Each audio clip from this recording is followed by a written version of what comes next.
எல்லா பிள்ளையும் முதல்ல தான் ஆசைப்படுற எல்லா விஷயத்தையும் அம்மா கிட்ட தான் சொல்லும். ஏன்னா அம்மா தான் காது கொடுத்து கேட்கும். அப்பா ஒரு 5 நிமிஷம் போய் அப்பாட்ட பேசுங்க, ஐயா சை நான் என்ன காத்திக்கிட்டு பா தள்ளி, அவ்வளவுதான். அவங்க பிள்ளைங்களை என்னைக்கு கடமையா தான் பார்ப்பாங்க, அந்த கடமையை கரெக்டா செஞ்சிருவாங்க. ஆனா பிள்ளைய எப்படி வளர்க்கணும், எந்த நேரத்துல என்ன தேவைன்னு பார்த்து செய்யற பக்குவம் எப்பவும் யாருக்குதான் இருக்கும்? பெண்களுக்கு தான் இருக்கும். இங்க வந்து அத்தனை பேரும் எங்க மதன் எனக்கு கல்யாணம் ஆகல, அதனால காதலி வந்தாரு. அடுத்த 2 பேருக்கு கல்யாணம் ஆயிடுச்சு, அதனால கொண்டாட்டி வந்தாங்க. யாருக்கு அம்மாவை வைக்க தோணல இல்ல, யாரும் அம்மாவை என்ன செய்யல வயல இல்ல. அதுதான் மரியாதை. அந்த மரியாதை வைய முடியாதுல்ல. அந்த மரியாதை சும்மா எல்லாம் வரல. 20 வருஷம் 25 வருஷம் அந்த அம்மா பண்ண தியாகம், அந்த மரியாதை.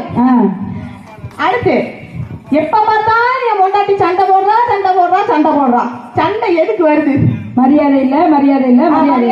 எங்களுக்கு மரியாதை தரீங்களா? எப்ப பார்த்தாலும் என் கூட சண்டை போட்டுக்கிட்டே இருக்கா. தொட்டதுக்கெல்லாம் சண்டை போடுறா. நான் என்ன சொன்னாலும் சண்டை போடுறா. எதுக்கு சண்டை வருது தெரியுமாங்களா? யோசனை.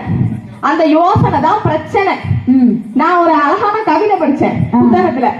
என்ன கவிதைனா, பூக்களுக்கும் முட்களுக்கும் இடையில் புழுங்குகிறது யோசனை, நியாயத்துக்கும் பாசத்துக்கும் இடையில் நசுங்குகிறது யோசனை, இன்பத்துக்கும் பேராசைக்கும் இடையில் நடக்கும் போராட்டத்தில் வெடிக்கின்றது குண்டுகள் வெளியில், சண்டைகள் வீட்டில். புரியலைங்களே? ஒண்ணு இல்ல. ஒரு நாள் ஒரு மனுஷன் நல்லா அசந்து நைட்டு வீட்டுக்கு வந்து சாப்பிட உட்கார்றாரு. நம்ம சாப்பாடை வச்சிருச்சு. டிவியை போட்டுவிட்டு IPL மேட்ச் பார்த்துக்கிட்டே சாப்பிட்டுக்கிட்டு இருக்காரு. அந்த அம்மா கிச்சன்ல நின்று ஏங்க டிவி பார்த்துட்டு சாப்பிடாதீங்கன்னு கத்திக்கிட்டே இருக்கு. கொஞ்ச நேரம் பொறுத்து பார்த்தா இது கோவம் வந்துருச்சு. என்ன இப்ப டிவி பார்த்து சாப்பிடாதன்னு கத்திக்கிட்டு இருக்க?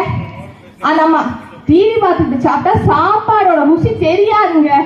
அந்த மனுஷன் என்ன சொல்லியிருக்கலாம்? விடுமா, ஏதோ கலப்பில டிவி பார்த்துட்டு சாப்பிடுறேன். அந்த இடத்துல ஒரு நக்கல், அந்த இளவு தெரியக்கூடாதுன்னு தானே நான் டிவியை பார்த்துட்டு சாப்பிடுறேன்னு. அந்த நக்கல் அங்க தேவையா?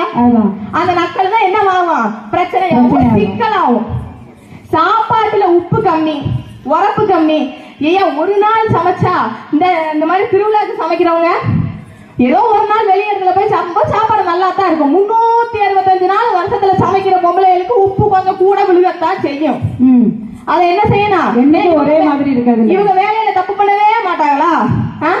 அதுல சொல்லுவாங்க, பொய் சொன்னாதான் வீட்டுல சந்தோஷமா இருக்க முடியாது. ஏன் நீங்க வேலைக்கு போறதுல போய் சொல்றதே இல்லையா? இங்கதான் நம்மளால வண்டி அப்படி ஸ்டார்ட் பண்ணிருப்பாரு. ஓனர் போன் அடிக்கவும், இந்த கம்பெனி வாசல்ல நிக்கிறேன்பா.